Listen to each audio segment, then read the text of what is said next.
Part 3, To Truth the Gravity Falls. This talks about how Lucifer had used the entertainment industry against people, and how when cartoons came out, it of course was to indoctrinate people and brainwash them with subliminal messages. Same thing with music, which that's been being done with music, and music was created in heaven anyway. Your horrible body, quote unquote. This is anti-humanism, pro-transhumanism rhetoric.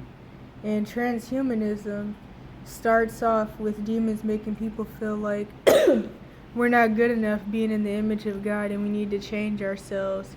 And the body is so terrible because people die and people get sick. Even though a lot of the sicknesses are like purposely given to people. But anyway, you don't look good enough, you're not good the gender you are, different things like that. All rhetoric that leads to transhumanism. And like I mentioned, just ignore that because I'm kind of like allergic to things that I'm constantly around. But just like I said back in that video, what was it called? Oh yeah. The Simpsons is about the end times. In the book of Adam and Eve, which there's a lot of different versions of, so I'd be wary of that. But in that book, it also shows how Lucifer's original agenda was to have the world for him and his kind, which is why he kept trying to take out Adam and Eve, because he didn't want people to be here at all. And that's why the end goal is to have everybody transhuman. Well, for one, to do away with a lot of people. And then whoever is left is going to be transhuman, and they're going to be with the Anunnaki. So the Disney agenda, which the whole point of Disney was to get kids interested in the occult. He talks about how he wanted Mr. Inkwell's soul, which of course Elias Inkwell's, which I noticed that they use the name Elias, but I'm not going to go into that, is of course Walt Disney, or at least that's what it stands for. And Walt Disney, of course, was already in the bloodlines and already was a Freemason, so he didn't really have to sell anything because he was already in the industry and in the bloodline. And then, of course, the whole term "sell your soul" is just a metaphor anyway. You can't really sell your soul, but that's another story.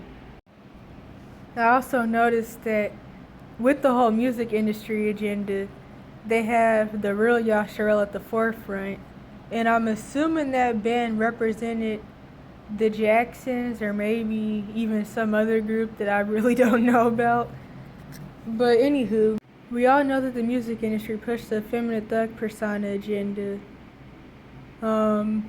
They pushed or at least they helped push the whole single mom, quote unquote strong black woman agenda. They did backmasking, sigil threads, just spells in general in the music, witchcraft language, even orchestra, even that was used for MK Ultra and mind control and to get people into the sunken place. That's what Beethoven was for in all his music. This was around page 118, where Bill went on a rant about how he had got different people to try to build his portal. But the reason that the portal, thin in the veil, in the one world religion and one world order didn't work yet was because it wasn't the time. A certain amount of darkness had to be released and a certain type of technology had to be out. He talks about how he tried to get the Native Americans to build the portal. He tried to get the Europeans to build the portal during the Renaissance and even before that. He tried to get the Egyptians to build the portal and the pharaohs to build the portal. And then he chose America, and that's why he's on the dollar. In the part 1 or part 2 or both, I already talked about how it was really interesting that Fiddleford, the creator of the portal, was not only of course in the Serpent Seed bloodline, just like most of the Gravity Falls cast, but he was also from Palo Alto, California. Palo Alto is where the Serpent Seed who made the computers and the iPhone came from. Or at least that's where they were living when they supposedly made all this stuff. out of their own free will and their own thought process. And as you can see, he mentions the Macintosh, which is what Apple calls their computers and stuff. But these days people just say MacBooks. But he calls it a Maniacintosh.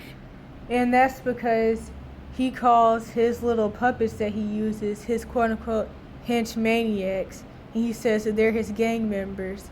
And pretty much his hench maniacs, they're different people who are in the Serpent Seed bloodline that he uses at different points in time to push certain agendas.